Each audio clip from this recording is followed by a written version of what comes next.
कराडच्या प्रीती संगमावर एक अनोखं असं चित्र पाहायला मिळालं। महाराष्ट्राचे पहिले मुख्यमंत्री यशवंतराव चव्हाण यांच्या पुण्यतिथीच्या निमित्तानं शरद पवार, रोहित पवार आणि अजित पवार एकत्र आले होते। यावेळी अजित पवार आणि रोहित पवार यांची भेट झाली। निवडणुकीच्या प्रचाराच्या दरम्यान एकमेकांवर टीका करणाऱ्या काका पुतण्यामध्ये मिश्किल संवादही पाहायला मिळाला।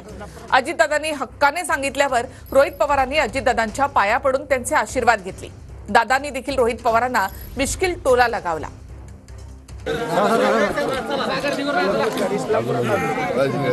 दर्शन काकाचं आणलं नाही रे मला, नाहीतर मी गाण्या थोडक्यात वाचला। माझी सभा झाली असती तर काय झालं।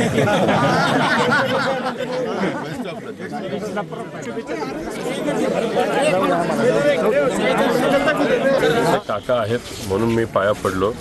विचारामध्ये भिन्नता आत्ता तरी आहे।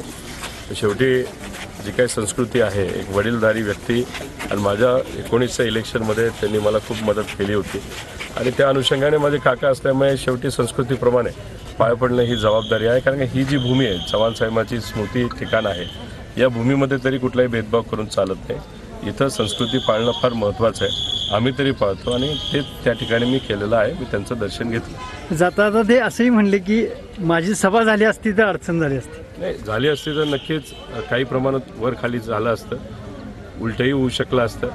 पण बारामतीमध्ये ते इतके अडकून पडले होते, त्यांना माझ्या मतदारसंघात येता आलं नाही।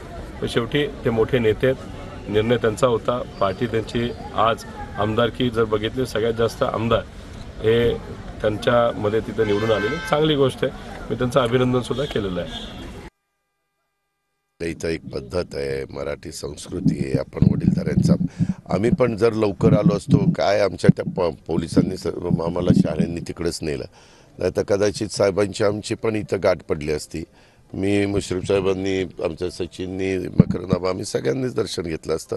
आपल्यामध्ये वडीलधाऱ्याचं दर्शन घेतात। तुमच्या घरी तुमच्या वडील समान व्यक्तीची भेट झाली तर दर्शन घेता ना तुम्ही, घेता।